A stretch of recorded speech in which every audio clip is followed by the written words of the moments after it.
Hi, can you hear me? Yeah, we're on. I haven't got a mic. I know you haven't. That's fine. Oh, you know, you Do we start again or not? We are on. Okay, we're on. We're on. The mic's for me, because I'm about to do my song. That's why. They can still hear you, just. Okay, this is a song about what's going on, because I feel that's what this is all about, isn't it?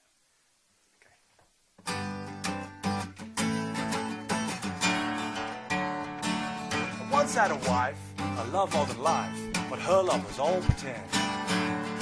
She cheated on me with someone I thought was my friend. I once had a wife, we wound up in court, and I thought they'd take my side.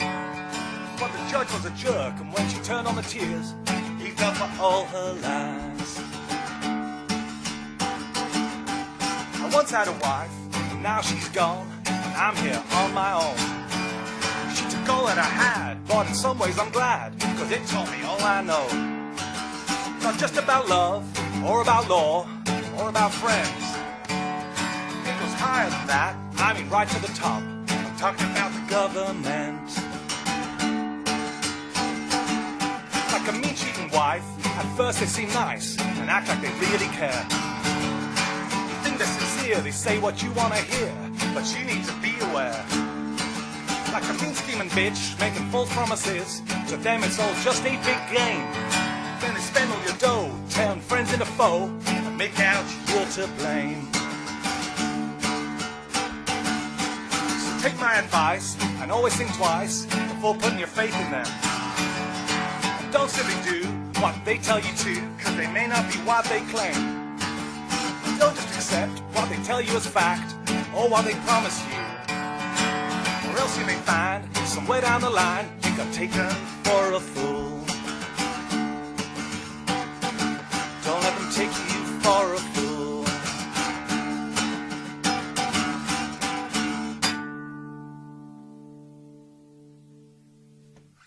That's a song. I'm going to hand the mic back to you so they can hear you speaking. I always feel there's an awkward pause Clip after. it on the side there, yeah. Clip it like that. Yeah, is that? Yeah, that looks good. Is that on? Yeah, and yeah, cool. Fine. That's going to be mine, and we're back in action. Yeah. I'm not referencing the song. No, I know. It's, It's a bit corny. very again. good. So Well tell me done. how you wrote that. Well done. Well, thanks. Just it came to me, you know. So we're back for the 30 people Christ. listening. Yeah. Well, shall we? I'm on a news blackout, so maybe we should start talking about. I don't know what's going on for the last. Well, 5 you days. do know roughly. This is. I think we should. We're going to start with Corona. We might. I think we have to, yeah, because I don't think people are going to understand. Because the trouble with this whole thing, for me and John here, is that we talk to each other sometimes 3 times a day, and we have these conversations, in-depth stuff, and then we have to go back to these kind of podcasts about once every 4 weeks when we remember, and then we realise that we don't know what we actually spoke about in the last one. Well, it was fucking ages ago. Have you seen Chris Whitty's tweet about this? It's a new drug, no? This new drug, yeah. Yeah, that's interesting, isn't it? It seems really interesting. Yeah. It seems like the most significant thing for. Yeah. This is kind of what I was waiting for in the first couple of let's weeks. let's reserve judgment on that one for now. So go and tell. I mean, I think okay. I I feel think because I can't remember exactly what we said. I remember we did a prediction last time and what we thought, and I was thinking about what we started off when the whole thing started. When we started doing these, which was only about 3 days into the. I can't remember when it was. Very much at the beginning of the whole thing. We really started very early on. we weren't locked down. We weren't locked down, were we? No. And I kind of outlined sort of my sort of 3 kind of theories on what we had going on. One was sort of accidental, just a virus, and that's it. And then 2, it was leaked from a lab. So it's a manufactured thing, but it wasn't deliberate. They didn't mean to, but they took advantage of it, or they were going to take advantage. And 3 was that the whole thing was planned. And I said, we tried to look at each scenario, and each one I kind of said, well, it's mainly assuming it's going to be 1 or 2. So I Option can't A or remember B. what you thought. Well, I didn't really know. I mean, I thought mainly more likely it was kind of from a lab. I think it depended at what point. I think by about the second one, I reckon. That's gone out. No one's talking about that. I know. anymore. That's what I said as well, that people won't care once you're in the middle of this thing, how we got into it. It's like, how do we got into the war on terror? It's actually 9/11, and then we invaded a country that wasn't even connected with 9/11. But no one really remembers that, if you know what I mean, And I said that the same thing would happen with this, that if it comes out that it was from a lab, by the time that kind of gets revealed in some kind of inquiry in 5 years' time, no one's going to give a shit. We'll be so much deep into the whole economic problems because of it and all the other problems because of it.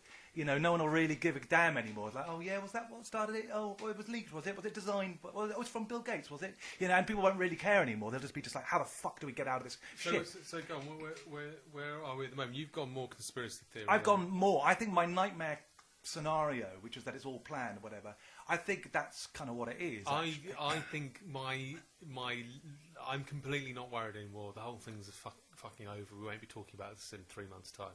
That's where I am. I'm completely optimistic. It's fucking over. No one cares.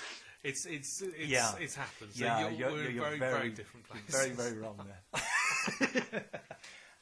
Yeah. So and you know, because like I say, we discuss this constantly, and I can't remember all the things we said. I can't remember what we said in the podcast before. I never listened back to them. I can't bear the thought of listening to my own voice. So I pity you all. You sound like a real cunt, let me tell you. I know. But anyway, yeah, that's sort of where I'm at with it. And the more I've looked into it, the more everything seems to confirm that. I mean, there was some document I found, which again should have been front page news for fucking, you know, like so many of these things. You think, why isn't this fucking headline news around the fucking world? But of course it's, and then it just vanishes. But there was the SAGE document, SAGE being the advisory group that advises the government and stuff, where it actually said, quite near the beginning of the pandemic, that they actually said, you know what, people aren't fearful enough, we need to ramp up the fear. You can find this document, it's actually out there. We need to ramp up the fear via the media, because people aren't, they said it was to do with social distancing, they hadn't got it into their heads, but they actually admitted in the document that they were working basically with the media to increase fear. But I would imagine they would. And it's actually stated in a document, a government document, you know, there's not enough fear.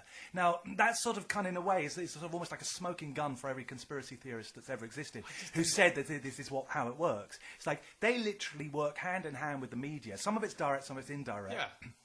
But that's their basic game. I don't doubt and they manipulate the fear in order to then get in the legislation they wanted all along. And this is what seems to be happening. And but they don't always win. It hasn't worked at all. They don't always, yeah, but that's because a lot of their plans don't work.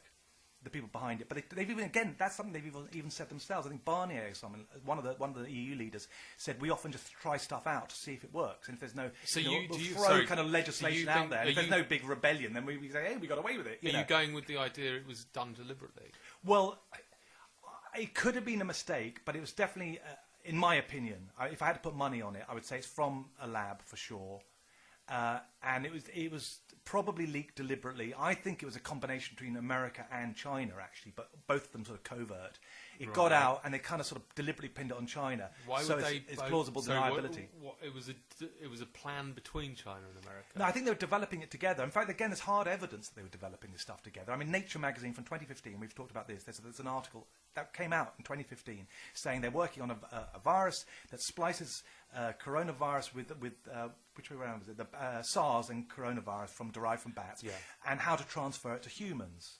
Now, they were warned about this because it's so damn dangerous. They said this could get out and whatever. And, you know, and then it turned out not only were they doing this in the Wuhan lab, where it was discovered, like 2 miles away or whatever, but the money that went into it was from Dr. Fauci. He ensured that money got in there, which they had already been said they weren't going to do after. So some illegal money had gone in. So even after the story came out, he funneled another $3.5 million or something like that of American taxpayers' money into this thing that created the same. You know, it's kind of like, and then he, lo and behold, becomes the man in charge of the whole fucking thing of how to handle it. And he, of course, is, you know, talking about now mandatory vaccines or like vaccines. That's not going to fucking happen. You say that. I guarantee you. You can't guarantee because what you've got to also understand is it may not happen with this incident right now, but that's certainly their plan. And I can pretty much prove it, really. I mean, you just got to look up Alan Dershowitz. He actually talks to the lawyer, Trump's lawyer, one of his lawyers, team, you know, he's on the legal team, I don't know what. But he's basically the government lawyer. Yeah. Who I've really always had very dodgy suspicions of. He's implicated Epstein, with Epstein. He's one of the names of that lot. He's that crowd. He's full on fucking cabal, you know, all the fucking same people. Yeah. And he actually said, and there's an interview with him, you can find it, where he talks about mandatory vaccines. I'm sure you can find it on YouTube if you Google that. And he's actually saying, you know, Americans don't have the right to refuse a vaccine. And I can't remember, he's a lawyer, so he argues it in that lawyer way. You know, no one has a right not to refuse. It's, you know, when there's life's endangered, you can't say you got it. When you're basically killing people, all these kind of arguments they always come out with, they're bullshit to fucking justify anything. They just turn it on its head and somehow, you know, your right's gone, now it's their right, you've got to protect their right. You know, and he's saying this. Now that's a fucking... he's at the fucking top of the fucking chain, and he's talking about it. Now, Trump isn't talking about it. Trump has actually come out and said, no, I'm not in favour of mandatory vaccines. He even signed an executive order, I think, saying that they weren't. But that can change. So Trump is not on board with that take it. at the moment. There'll be such rebellion if they try to do mandatory vaccines. Yeah, but the thing is, this is the thing as well. What you do with all these things, it's like the Oyster cards when they got people to stop using cash on buses in London. Yeah. Is you don't make it a law, you incentivise it. And so you make it so if you do this, we can get you through customs really fast. If you've got a digital passport that proves you're immune, then you can walk straight to the front of the queue and you can get on the plane really. But if you haven't, you're going to have to, you know, go through a test. We have to wait 2 hours for your results to come through, and then we can't. So we're going to have problems on your flight, and other people flying with you are going to have problems because you won't be able to fly together. And you know, you'll make it so damn hard that everyone goes, "Fuck me, I may as well just fucking take the fucking vaccine." And that's how you start doing it. And then you get to a point where so many people have done it. They go, "Well, you know what? It's really bad. There's a few people who still haven't done it." If you could have convinced me a month ago, they've missed their opportunity. You might be right that they missed it. My point is more that this is what they want to do and how they intend to do it. So they may not do it on this one, but they might do it, for example, if we have the second wave, which they're now talking about. There's not going to be then they say, well, now the first wave didn't work. Everyone broke the lockdown and they were irresponsible. Therefore, we've had to put it. But hey, we've got a solution. You will not be able to get. How you do it. People will have to be fucking foaming at the fucking mouth and bleeding from the eyes to get everybody back inside again. No, because all they do is they just say it's temporary again, don't they? Nah. I mean, how many times? No, people aren't going to do it. You say this as someone who thought that well, I'm not saying you. We all thought that the lockdown was going to be for 3 weeks. Now, 10 weeks later, would you believe that 10 weeks ago? If I'd said to you, remember I said it wouldn't be 3 weeks. I said it was going to be more than that. I mean, everyone was like, well, maybe.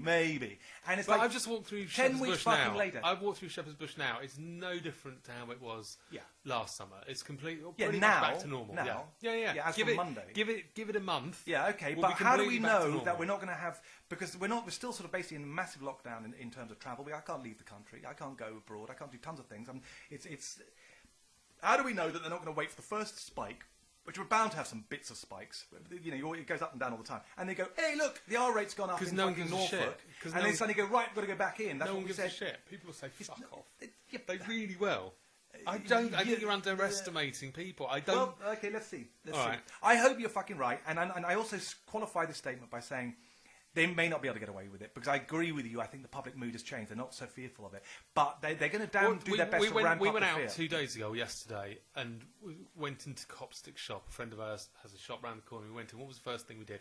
Big hugs. No sort of like, oh... Yeah, we did. There was no... Yeah, but she is awkward... someone who fucking despises the system, thinks pretty much like me. No, but there was a general vibe out there that, you know, if that had happened a month ago, we'd still be a little bit like, oh, yeah, are we hugging? But when you've got the press on your side, you start ramping it up, and you do it, and you go back to the whole thing, oh no, this thing, we can't travel, and you make this manufactured fear, and you go, oh no, second wave, and then you fucking ensure the second wave actually happens. I mean... I don't think the government wanted to lock down to start off with. Yeah, but the advisors did. The advisors are all... You know, the sage advisors, like 32 out of 35 of them are connected to Bill Gates. I mean, that's why we're making these insane decisions that make no fucking sense. Yeah. The only way that makes sense... I mean, they just said... There's a thing that they discussed the other day. Well, no, they're not the other day. They've been discussing it for about 2 weeks, about the 2-metre rule. Now, the 2-metre rule is absolute bollocks, as is the idea that you can get it out of doors. I mean, it's virtually never been a case of anyone getting it out of doors. Now, this 2-metre rule, which is such a minor thing, you know, Boris finally announced that it was going to take several weeks to review the matter. Now, this is something that in other countries they haven't even got. Yeah, of course. But so why did it take several weeks? Because they have to pretend he pulled it out of his arse. He can't just go, I pulled that one out of my arse. Yes, he can. No, he can easily do it. He can easily do it. He just says, look, in other countries they've already got it down to 1 metre. Even in Europe they've got it down to 1 metre. But he has so to it's quite play, in some ways. He has to play it safe because we're unlocking. Yeah, but that's not safe. That's when you've got the economy now going into fucking tailspin. This is not actually safe. This is actually fucking suicidal to keep on doing what we're doing. And yet they're still doing it. They're still talking about weeks to make a decision. Now, that does not make sense on any fucking level other than if you know that they're trying to fucking extend this thing as long as they can. That's the only thing that makes sense of it all. But everything's pretty much back open again. Yeah, the shops, because they're keeping it sort of going, sort of the whole thing ticking along. It's like, but we're not living, we're not free. We can't go to a bar, we can't go to a cafe, we can't do anything. We can as of 2 weeks' time. No, we can't. What have they announced for Tuesday? They're not in schools. You know what I mean? It's like all the essential stuff that everyone's crying out for. We haven't got. Instead, we got Primark. Well, they've tried to open the schools, but it's the public and the parents who said no. Yeah, but they're not doing anything And to the stop teachers. that. They could easily stop that right away if they just simply said, "Listen, the chance of a kid getting fucking killed from COVID is done. half that of lightning." They have done. Yeah, What's and his they're name? still doing it. So why not just take away all the furlough and all the other stuff and make sure that they've got to go back? Just say, "Fuck it, we're not going to support you anymore. You go back or you because they fuck want to get off." votes. If they did that, Yeah, but they they're not would be a getting votes. fucking That's the thing. outcry. They're not really getting votes. I mean, this is insanity what they're doing. It's like almost all the parents don't want it. Almost all the parents don't want what? They want to send their kids to school now. Most of them don't. And you've got the teachers' union. I don't think they do. No, the teachers. Well, loads are of them all are saying- having real problems with it because they can't cope with trying to keep a job and look after their kids at home. I mean, tons of them are struggling.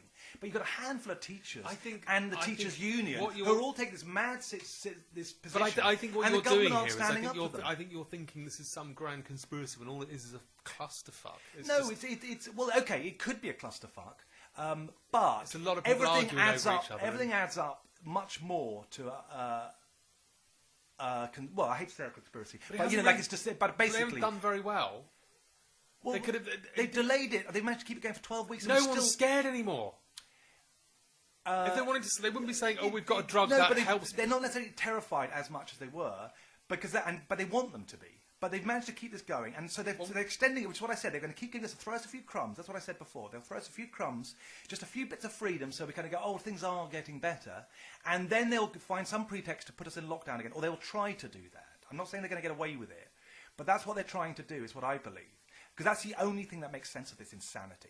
I mean, the economy, all the businesses are now saying, listen, if you don't get rid of the 2-metre rule, we're fucked. I mean, they're just giving an ultimatum. Saying, if you don't do it by Tuesday, the whole fucking country is going to be fucking decimated, the hotel business. And lo and behold, the party of fucking economics, they're the one that's meant to be not really give a shit about people, that only cares about money. They're the ones that say no. I mean, who would have ever believed that? I mean, you could have believed it was, Corbyn, but Boris, it's unbelievable. And the only thing that makes sense is that he's got a fucking gun to his head from behind the scenes saying, look, you just do what we fucking tell you here, or we're going to fucking pull something out that's going to be bad for you, which is how they work on No, it. I think he's just. I just think he's playing it badly. I just think he's too nervous. Well, it's I think fucking he's too incredibly nervous badly if he then. fucks it up.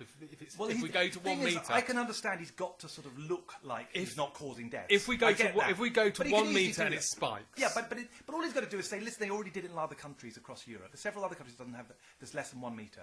He just said, well, we did it, so we're following them. And they were also advised. There are scientists who advised them as well. That's the even crazier bit. I think even the SAGE team are saying 1 metre, and he's not doing that. So he's not listening to them. He's not listening to business. So who the fuck is he listening to? It's insane. No one wants it. It's just like he's got every opportunity to sort of blame it on others if it goes wrong, which it won't. This is, as I said, this is hard for me because I haven't seen news for 5 days. Do you want to talk about that? Yeah, because I sort of But this is from before 5 days ago. Okay, okay. What's happened? Any COVID there isn't news anything happened? significant to do with the virus. I wouldn't say there's anything. John's been on a news. What do you call it? A news fast. What's the word for it? I said a news blackout. News blackout. From about 5 days ago, John decided he wasn't going to look at the news again. Do you want to explain why? Well, I'm not. So can you make sure despite listening to the first podcast where I was having a nervous breakdown because I thought Corona was going to kill us all, I'm not an anxious person. I don't get sort of nervous and anxious and neurotic like that. But I kept feeling this sort of strange waves of what felt like anxiety. But I wasn't anxious in myself. I didn't think, oh God, sorry. But I just kept this sort of tingly. Well, you thought you were ill. I thought I was ill you for were about telling me you were ill. Yeah, for about week. 10 days. Yeah. I was You're getting this saying sort of adrenaline coming up my legs and into my body and sort of into my fingers and feeling ill. I spent my entire time Googling illnesses that feel like anxiety. And I remember thinking, I think I've got I think this is in the blood. I think this is a blood disease I've got. And then it was only my boyfriend who said, have you thought it might be anxiety? It's like when I had burning mouth pain. I googled burning mouth pain. It's a burning mouth syndrome. It's like, oh, maybe that's it. Yeah. Maybe the anxiety is caused by anxiety. But it was really, really odd because it wasn't anxiety in a sort of like, oh no, oh, terrible things are going to happen. What I've been doing is the news has been just so fucking insane, and social media, just with everything that's going on at the moment. Every 10 minutes, I would read something that would give me some sort of adrenaline cortisol rush of fury and anger and tension. And I was just doing this every day. I should also point out, because John, you are easygoing about this. I mean, you know my opinion that I'm a dark conspiracy theorist kind of thing. Yeah. You know, I'd like to think quite rational about it, but anyway, I am as far as people are concerned. And you are the one that's actually said, well, even if you're right, I kind of, like a Joker-like attitude to the whole thing. Like, I want to just sort of sit back and enjoy the show. I'm in at least I'll see it. I'll live through that thing. It'll be entertaining. So you had that attitude. That this even, is why I even couldn't the understand. Shit hits the fan. You were quite positive about it. Yeah, I'm compared to me, fine. who's fucking in a dark. I've literally sat in dark rooms with the lights You see, I out don't get for like hours that in at all. past, So yeah. it's weird, but it wasn't anxiety in the sense that I've heard other people talk about anxiety, and also it also made me think, hey, I've had anxiety now. It's like, I don't want to hear about your fucking anxiety. It's like going on about toothache or something. It's just fucking anxiety. I mean, it's just like a feeling. It's just like an uncomfortable feeling. But anyway, and the minute I suddenly went, it's anxiety. Like, it dispersed from my body. It just went... I felt it travelling down my legs and out the end of my toes. And it was like, oh... That's it. I'm not ill because the more I thought I'm dying, the more sort of feeling, and I thought I've got to stop looking at fucking Mail Online and Twitter and Jesus Christ and the Guardian and fucking endless shit. So I just went on. I just said right, and I've done 5 days of it, and yesterday it's getting really fucking hard. I really want that fucking hit of the news and self-righteous anger and just those fucking cunts, those fucking stupid fucking pricks. Oh God, what's the world coming to? PC gone mad. I heard that an MP said that the Cocoa Pops monkey is racist. Oh yeah, that's right. Yeah. Oh, God. When you get to the point where the Cocoa Pops monkey is racist, I know, we're really fucked. We're just absolutely fucked. And this is when I put my Joker hat on and dance down the stairs and go, ha ha, let it all burn down, because it's so ridiculous now. But the other thing is, Madeleine McCann's dead, apparently. Yeah. I haven't even looked. No, the thing I haven't even looked at that story. I mean, well, one, there've been lots of sort of things in the past where they reckon they found someone, but it's just, to me, that's pure example of distraction. To pigs. Oh, is that the story? I haven't even read it. I mean, I basically only look at the sort of that 2 stories. I just look at them in, now, because all the other stuff just doesn't matter. I'm sorry, I don't care. I do not give a shit. There's way, way more shit going down than someone. It's very unfortunate, but in the scheme of things, it's like. Am I supposed to worry about one person when there's fucking, how many hundreds of thousands people go missing every day? I prefer, generally, if I'm doing news, I prefer Meghan and Harry. And I always try to make sure I throw some, if the comment sections are open, I always try to make sure I throw something abusive on there. That's entertaining, because that gives me, that's my light relief, you see. I could laugh at Harry, having his balls taken off by someone with narcissistic personality disorder. That gives me a lot of pleasure, those kinds of stories. But Madeleine, I mean, obviously it's tragic. I'm not denying it's fucking tragic. Well, no, but in the scheme of things, though. Is it not interesting to find out where she went? It's just in the scheme of things. There's hundreds of thousands of people who go missing every year. I mean, that's kind of invested in I'm this just kind of like, storyline. how much time are we given this fucking story? Compared to that, and no one even knows about the hundreds of thousands of kids that go missing every year around the world. I know, it's a distraction. It's a deliberate distraction. It's like finding your glasses. Yeah, it kind of is. It kind of is. Yeah, that's true. But I just thought all along, it's like it's going to be something like that. Surely just for the closure of it. Yeah, I know, but how many times have we had one of those and it turns out that actually it was someone else and it wasn't even that person? It's like, get back to me when it's all done. Okay, so it's not. It's not that right now, when you've got the whole of America burning. I'm sorry, but one kid from 15 years ago, whatever. It's sort of like, it's of course it's a fucking tragedy. I mean, just in case anyone goes, you didn't say it's tragic enough. It's like, it's tragic, so yeah. But in the scheme of things, it's a real trivial story. It really is. So no, I'd much rather read some gossip on Meghan. By the way, I want to just say, actually, just for the record, that I made up the nickname that she's now got, which is Me Again, because I coined that phrase. I can pretty much guarantee I put it on social media at one point because I thought it was hilarious and I came up with it. And then I started putting it on the comment section whenever I got the chance. I'd always say, Me Again, here she is. And then it started to take off. And now it's very common. Like I say, unless it's people having the same idea simultaneously. Do you know, I think I invented the expression builder's tea. Builder's? I don't even know what builder's tea is, actually. Of course you do. Well, what is it? like milky tea. Oh, I know what milky tea is. I know you know what milky tea is, but you've heard it called Builder's tea. I actually haven't, but you came up with that. Is that a known thing then? Yeah, people talk about... I remember I once described it in a sort of... like, as a sort of twatty 20-year-old, as a sort of disparaging way of describing tea that wasn't some Ayurvedic infusion of turmeric. As would you like some Builder's tea? And then I mean, it's probably... you'll probably find some example of it from 50 years ago, but I'm sure I invented that. And then I heard it. I can remember. Well, I met the guy who came up with the phrase "feathered bullies" to describe the parakeets in London, because I met him, and he said he wrote a letter to the, I don't know whether it was the Telegraph or something, complaining about, as an ornithologist, because everyone was saying how charming these parakeets. Because by the way, we go feeding parakeets on a regular basis, so we got a bit of a thing about parakeets at the moment. That's our escape from this fucking insanity. Is we go off and feed these parakeets in Kensington Park Gardens, where they come to your hand, and that's been our relief. We go on a walk about once a week, and we take some seeds. And we feed the birds and moan about the world. And moan about the world, and this guy, he told me. He said, I came up with the phrase feathered bullies. I've never heard the expression feathered bullies. Oh, I have heard. Well, at the time there was a thing. Because like I said, everyone was going on about how cute they were. He wrote this diatribe in a letter. I think it's the Evening Standard he wrote it to, I think. He told me. I think it was. And where he said, no, actually, they are feathered bullies. And they it's great. But anyway, he said that he came up with that one, which I think was great.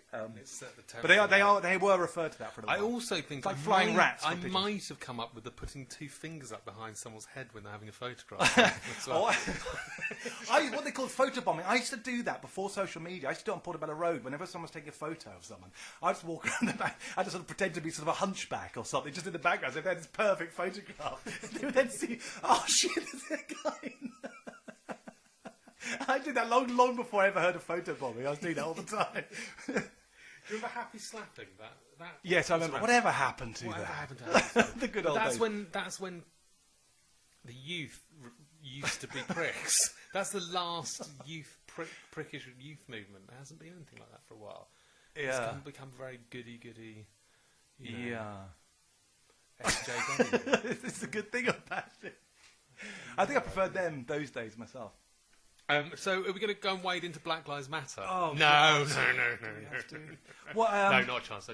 We really can't talk about it. There's no way anything can come out of discussing it. I just don't think there's any way of saying anything. I mean, it's amazing. Everyone is silent on it. I mean, that's the thing, actually. It's kind of dangerous, really, because no one wants to really speak their minds anymore. Everyone's just too damn terrified that their whole lives are going to be over. But the thing is, I don't have anything particularly controversial to say about it, but it is that sort of 13th century Catholicism. You say slightly the wrong thing, and you're. It's like I'm outspoken, but I'm just like I can't really be asked. I mean, it's just like the world's gone fucking mad. I mean, even before that, I mean, coronavirus thing. I mean, for example, I got a list of just things I wanted to mention. Oh, you did say woke was going to disappear. That doesn't seem to have happened. Well, no, but the thing is, it has really, more or less, I think it has disappeared. You don't hear about transgender bathrooms or anything like that. No one gives a shit about that. I mean, they're doing their desperate because these people with narcissistic personality disorder. Of course, they're desperately going, hang on, we were the stars of the show 3 months ago. What happened to us? And so they're doing their best to kind of cause. They're doing their best.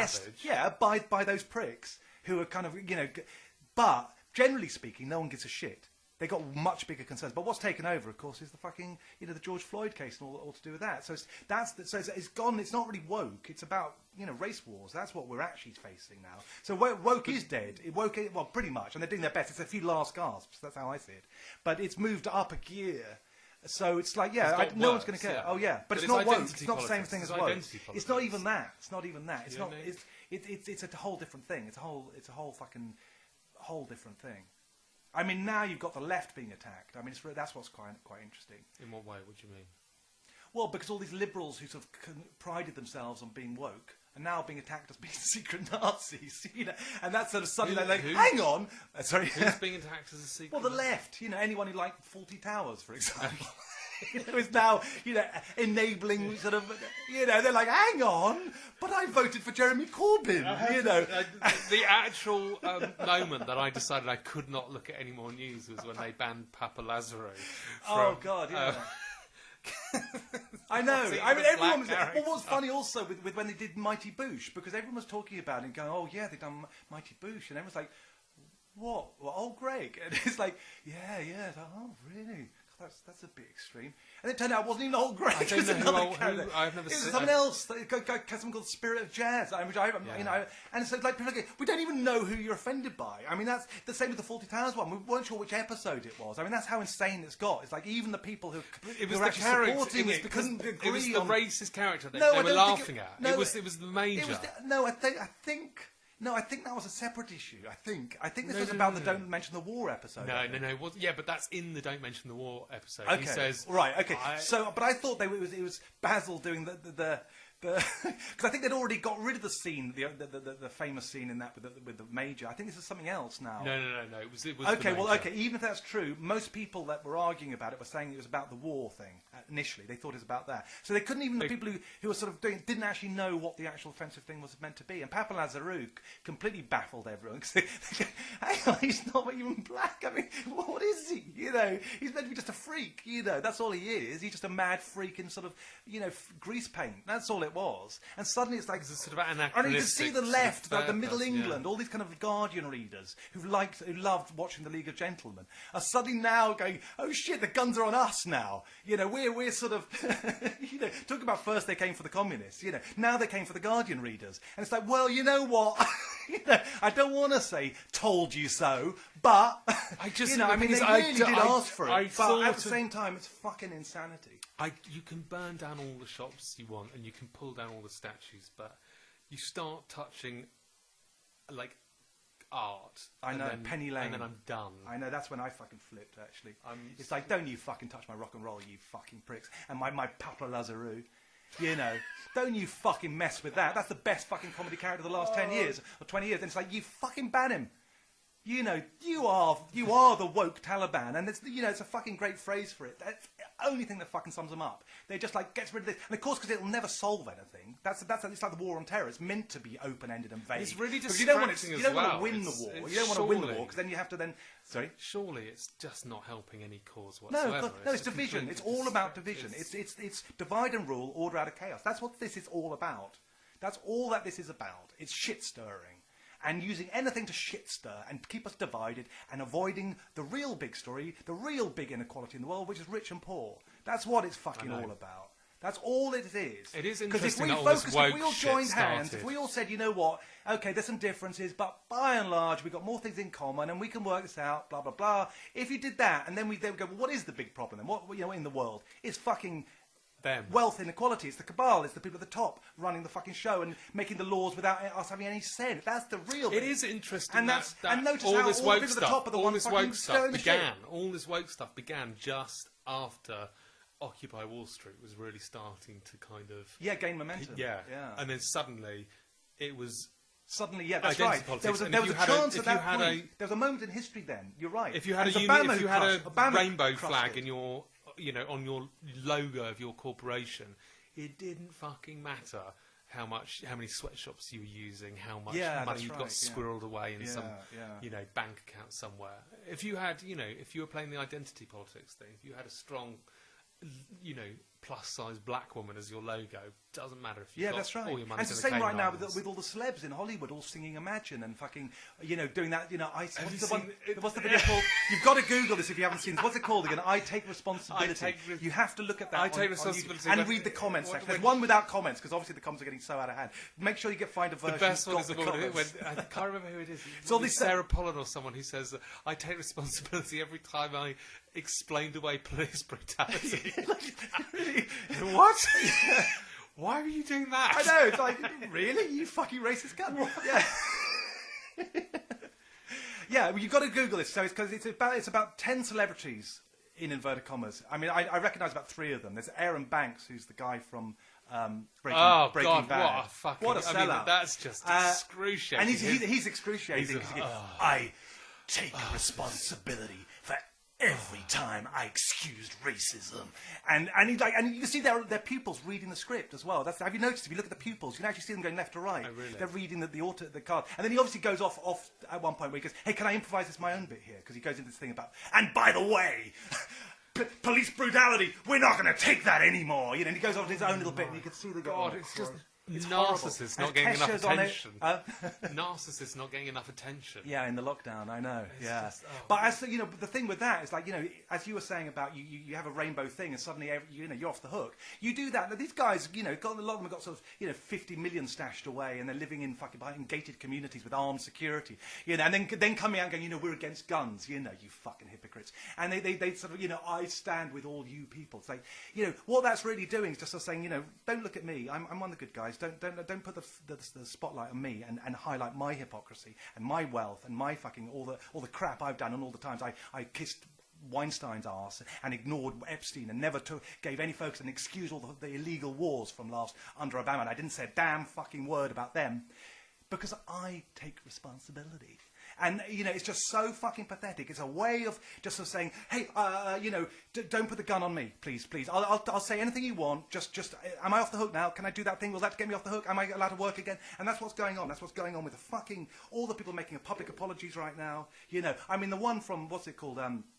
David Williams and Matt Lucas, and oh god, that public apology. They both made the same public apology, almost the same words. It's like that kind of apology is sort of what you say when someone says you make a public apology or you never work in TV again. That's the kind of apology they gave. It's not an apology. It's like, what's the bare minimum we can say? Because they obviously know darn well that it was fucking completely innocent what they did. They didn't fucking have any malice in them. They were just pissing about. I'm getting quite and so they have tense to give a talking fucking about this. yeah. Well, it's we create. We're fucking writers and fucking. The guns are on us. We have a right to be upset. This should never have fucking happened, and people should not be fucking excusing this shit just to look fucking cool. We should be standing together and saying, no, you've gone too fucking far. I just don't think you can start censoring art ever. Yeah, exactly. Once you go down that fucking path. Do you know there was a lot of there was a lot of right wing people sort of saying, Eric Gill, the artist Eric Gill. Yeah, I know the name. He did the statue outside the BBC of the man with a naked child, and he was a sort of well-known paedophile. That's right. He's connected to McAllister, wasn't he? Lord McAllister. There was some connection there. Was there? I don't know. Yeah, I know he so. fucked both his teenage daughters. And his dog. Wow. And there are a few right-wing people coming, well, we need to take down this statue as well. And it's like, no, you can't. You can't start taking art down. You may as well go forever. Well, I was on this debate on fucking Facebook with some complete fucking moron who was defending all the kind of the bannings and saying, well, it's offensive. And he was a complete fucking... He looked like a meme waiting to happen, this guy. A photo of this guy, you'd make a perfect meme. He just looked like the archetype sort of Antifa wet fart. And he was... But he had a picture on his fucking thing about With Nail and I. And so he's supporting the banning of Fawlty Towers. And I said, well, what about With Nail and I? It's like, you've got, for example, they refer to a spade. Yeah. Right? They could talk about a perfumed ponce. They have a stereotype of a gay man, Uncle Monty, who jokes about anally raping the main character. I said, why don't we ban that? But it's and if you're going to start banning stuff, why is that fundamentally different to say League of Gentlemen? What's the difference? You've actually got worse stuff, yeah. And then so once you do that, you have to keep going. Otherwise, you're a fucking hypocrite. Otherwise, it's just totemistic fucking bullshit. If you really mean it, you have to go through and get every fucking... If this is the cause of racism and sexism or homophobia, whatever, you've got to read it out, yeah? That's their argument. You've got to read it, you've got to stand up to it in every situation, yeah? So then you've got to get rid of all of that shit. And once you've ruined all of fucking comedy and great films, because about 50% of it's got someone objectionable in it, then you've got to go to sort of rap music. You've got to go to music, which means rap. Or what about, say, the Stones, Brown Sugar? So do we de-platform the Rolling Stones? Or Bowie flirting with fascism in the 70s, as they always refer to it. I want to talk about Bowie in a minute. Or Sid Vicious wearing a swastika T-shirt. So we're going to remove them next. But it's taking all the, the salt. What are you going to be left with? Miranda Hart and fucking Joni Mitchell. That's all we're going to have left. Joni Mitchell used to black up. Did she? Yeah, she used to play a black man. What was that character's name? You Googled Joni Mitchell? Joni Mitchell used to black up. Christ. She used to play a character called Art Nouveau. Right. Is that Joni Mitchell? Well, that's it. So even Joni Mitchell fucking gets fucking lynched. That's the fucking thing. It's just like, where the fuck do you stop with this shit? And that's the whole argument of why you can't start censoring. Because once you start, you're fucking going to end up getting everybody. And you're going to end up with nothing. And no one's going to feel free to make a joke anymore without going, oh, God, is my career going to be over? And you're going to end up with the worst, shittiest fucking art. And then you're going to go, oh, maybe we shouldn't. There's Joni Mitchell wearing blackface. Wow. It's true. Joni Mitchell wore blackface for Halloween. The singer Joni Mitchell startled her friends by appearing at a Halloween party 40 years ago, disguised as a black man in pimp-like garb. Wow. She used to do quite a lot, wow. Actually. It's amazing, you know. And these people, a lot of them, we know Joni Mitchell's not a nasty person. I mean, it's like, does anyone seriously believe? I know she's a bit irresponsible, maybe. There are some stories fucking of terrible. Yeah, I mean, the singing she should be lynched for. That support. The end of Big Yellow Taxi when she does that fake laugh at the end.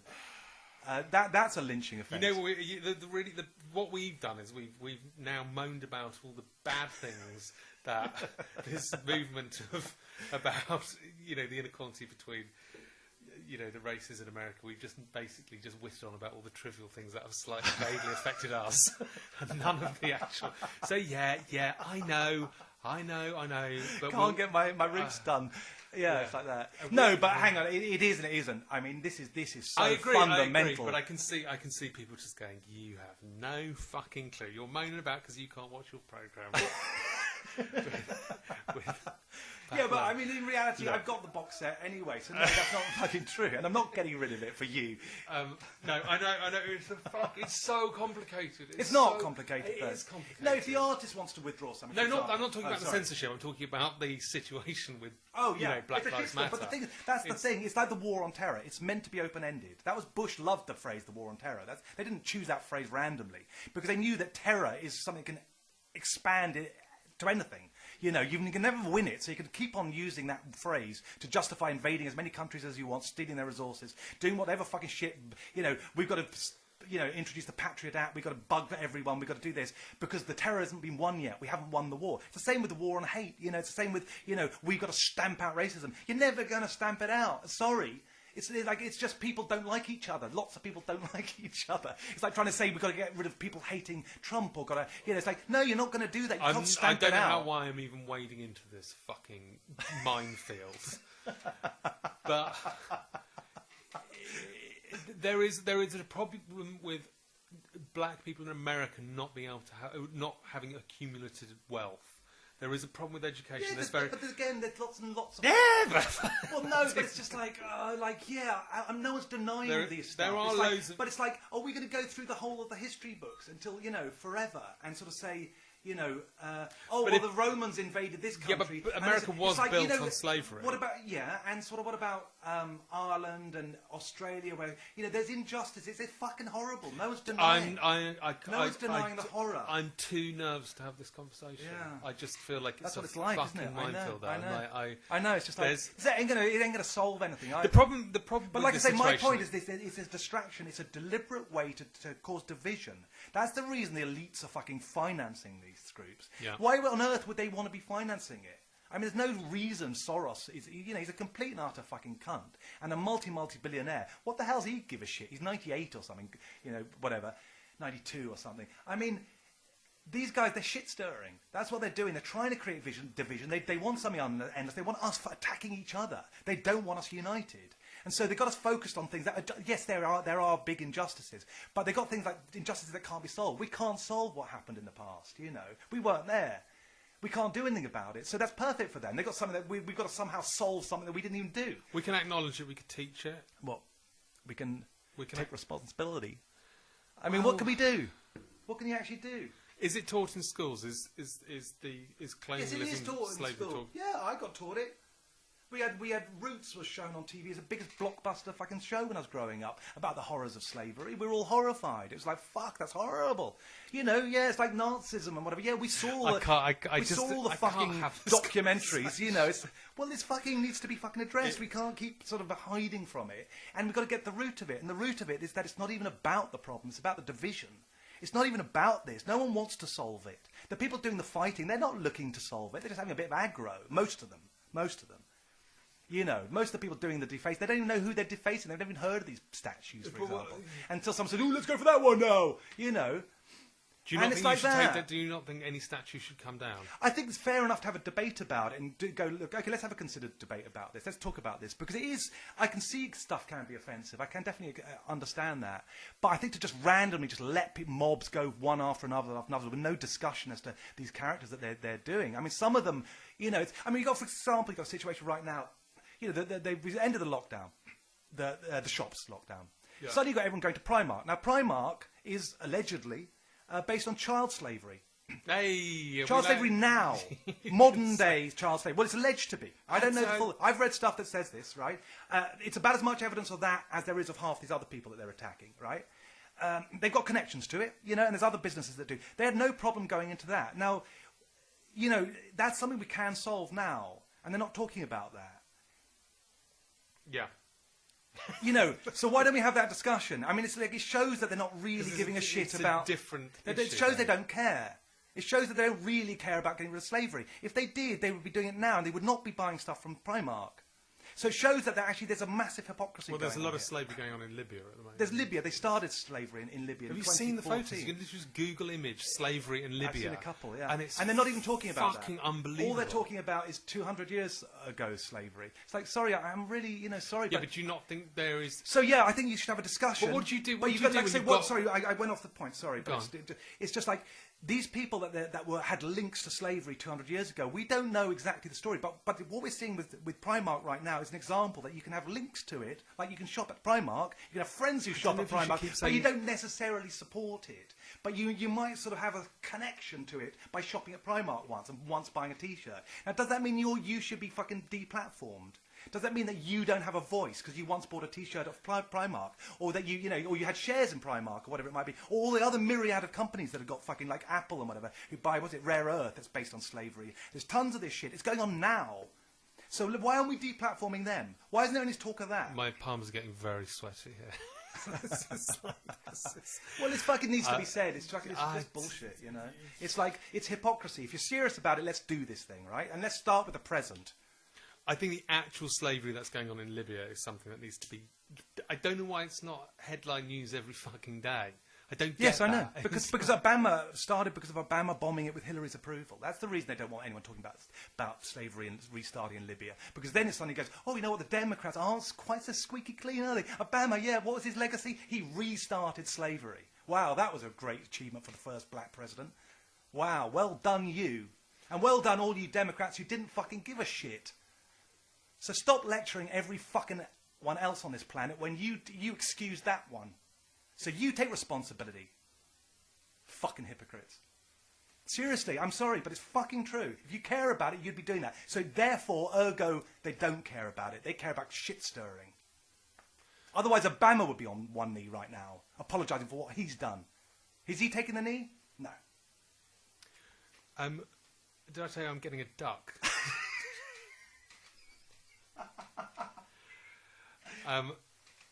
Yeah.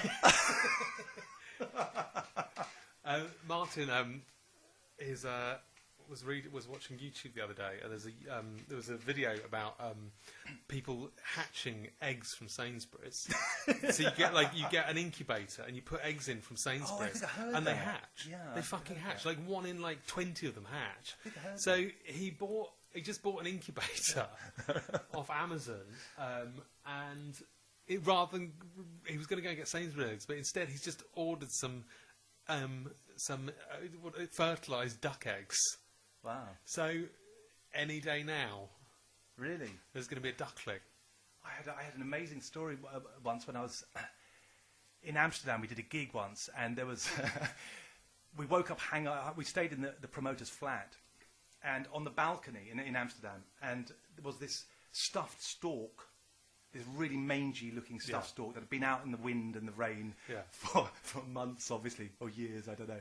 And we woke up really hungover after this horribly fucking drunken night. And then the promoter came in, Ben is his name, and our drummer at the time said, "What's it with the stuffed stork on your balcony?" He goes, "Oh, that was I mean, been meaning to bring it in. That was my pet." Sorry, your pet? Oh yes. you had a pet stork? He said, yes, he used to follow me to school. He used to fly behind. I said, you had a pet stork that followed you to school? He said, yes, I raised it from an egg. And they do that. And I was like, hang on, you raised it. Are you drawn by Quentin Blake? And, Are you drawn by Quentin Blake? This stork. And so he says he's raised this. And and then he basically goes into this and he says the whole story was basically he raised this from an egg. Yeah. And you know that thing where they say that the first thing they see, they think it's the mother, right? Yeah, it's true, apparently, right? Oh, great. So I thought that was a myth. It's like, no, it's true. And so then he got this stork that would fly behind him to school. Right. But then we sort of said, well, how did it end up stuffed? And he goes, oh, my parents stuffed it. Your parents stuffed it, right? Yeah. And he goes, basically, yeah, they stuffed all our pets. They were taxidermists. They were for a hobby. Both his parents were taxidermists. And then he said they stuffed all his pets. And they started with a hamster. And then as they got more experienced, every time they died, they would stuff one. And then they had them all around the house, right? These stuffed animals like dogs, cats. But all the ones that would have been their pets, not just a stuffed dog. But Rover, or whoever their pet was sitting there. And we suddenly afterward were like, my God, imagine growing up like that, or surrounded by your dead pets, all stuffed. And we started thinking, this is where was this? This is in Amsterdam. Right, okay. And we said, this is like Tales of the Unexpected, one of those kind of stories. Yeah. And in little Ben, we could imagine him going to sleep at night, going, what if I die in my sleep and I end up stuffed by my own parents? Yeah. You can just see the illustration of the just hundreds of eyes in a dark room in his eyes. Yeah, that'd be the final scene. Yeah. Wouldn't it? But so he hasn't really thought this through at all. Like we live in a studio flat, and he now you can have a duck. You can have a duck that's going to be attached to you as well. Yeah, it's going to be living in the flat. Yeah, but it also will think you're its mum. Yeah, or dad. Yeah, and the male ones can be quite aggressive, and they have to be sort of trained. Right. So, yeah, that's not really thinking it through, is it? No, not at all. But I'm sort of quite interested. Does he know that they like water, for example? Well, there's a bath. That's right. I'm sure that'll satisfy it. Why don't they spend all their time in water, do they? Well, ducks generally, yeah. Yeah, now you mention quite a bit of the time. I think that's kind of what makes them ducks rather than pigeons or something else. But they don't die if they don't go in water, do they? But maybe not. But I don't think they're tremendously happy. Depressed. I mean, anxiety. Just pecking out all his feathers and facing You'll the wall. See him googly anxiety.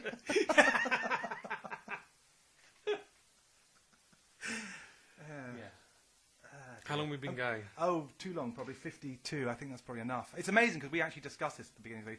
Let's not talk about the fucking race bullshit. It's like, Oh, God, and you were the one who said it. That. Yeah. And then you fucking bring it up. I feel really bad What's the line from Vic and Bob? You had to do it, didn't you? What's the line that they always, their catchphrase? You wouldn't let it lie. No. You wouldn't let it lie. I think we handled it very well. Well, fuck it. I mean, it's one of those ones. Fuck it. Look, it's so fucking the times we're living in right now. But like I say, that's my 2 cents in a way, is that it's about division, and we shouldn't be distracted because they want to fight these people. I've known shit stirrers, and that's what they love. They tell one person one thing, they tell someone else one thing, and they shit stir and say something in their ear, and then when you start arguing, you sit back and you look at them, they're smiling. I knew a guy who used to do that, a guy I was in a band with. He used to do literally that. And then when you'd be arguing with each other, you'd suddenly see him grinning at the side. And I've known a couple of people. I don't know if he's a psychopath, but it's quite possible. I knew another guy who I thought was a psychopath. He said he used to start fights when he was at the boarding school. You now know what you kind of, that's going to be taken as you think black people are just causing a lot of fuss. No, I don't. I think the leaders are. I think the leaders are doing it. That's the thing. It's the people above everyone. It's the leaders that are the problem. We could get on. It's the leaders that won't let us. And they're the ones, and we shouldn't rise to the bait. That's my problem. I tell you what's really bad is the fact that it's so fucking stressful to talk about. Unless you go along 100% with the orthodoxy of what's been said. I know, that's it, I know. They'll get one thing you say, one fucking sentence out of context that sounds terrible. I mean, I did it to someone the other day. That's a really I did something on dangerous Facebook situation to be because in. this person was being all fucking social justice warrior on this fucking thing, and then and I was just like, she was attacking J.K. Rowling actually, and then she said, and I was like, oh fucking hell, and it's a fucking classic pen in the butt fucking social justice warrior being really self-righteous, attacking a guy who's a left winger, by the way, and accusing him of being like, you've got no right to speak because you're white and this sort of shit, and then I said, and then she said. So I can't remember what she said. She made one sentence where she said, "I can't stand white people who do this" or something like that. And I said, "I'm not racist." I can't remember what it was. Anyway, I took out half the line that she said and I put it in quote marks and said, "Look at you." And she said, "But that's unfair. That's taken out of context." I said, "There you go. I'm doing what you're fucking doing to J.K. Rowling." That's the problem. It's like you make one sentence and then you're crucified. And the context doesn't matter. People won't listen to the whole thing. They'll just take one line and go, that's what he thinks. They'll miss the bits where this you war is just going to qualify keep raging, though. You know, I'm not talking about the Black Lives Matter thing, and I think I have issues with the actual organisation. Do I even want to say that? No. But I'm not talking about that. I'm talking about Twitter, social media. There's just going to be an endless war. Yeah, it's just going to rage forever now. Yeah. It's never going to go. People sort of talk about when is this going to end. It'll go away when the people at the top decide. No, it won't. No, if they decided it will. No, it will. We've had many fucking. No, we've had loads of things that have come and gone that people were outraged about until something else comes along. It will. Me Too, for example. What happened to that? There will be a constant rage though about stuff. There will be a constant. Undulating noise. There will, but if the media and the people at the top didn't keep stirring the fucking cauldron. No. It's not down to. It's not just down to. It's not just, but I'm saying that's what's keeping it alive and keeping it fucking. They're pulling off the plaster every fucking time. It's allowing the whole world to talk to each other like this. Yeah. Giving everyone an equal platform on social media is never. There's never going to be peace because it's just going to be bad faith, sanctimony. Like I say, it's the media that's the primary cause of it because they're the ones who are fucking hyping certain stories and ignoring other stories. There were loads of police killings under Obama. They didn't get any fucking traction. And, it depends on, you know what I mean? There's loads of, there's killings of all races or whatever. And when they select one and they put it on repeat and repeat and repeat and repeat, and what are you going to do about it? And they run the story. Then, of course, it whips it up. Rather than being a really unfortunate fucking situation that needs to be dealt with. And they need to be prosecuted. They'll fucking just say, well, it's not enough. It's not enough that they're facing, a murder trial. It needs to be more. You've got to solve it, That's the thing. It's them that's stirring the shit. And they're the problem. And we should be united against those fuckers. That's what they don't want. That's what this is all about. It's division. And that's the thing. And we shouldn't fall for it. Right, should finish. Yeah. Bye. Bye. Hope you've enjoyed the show.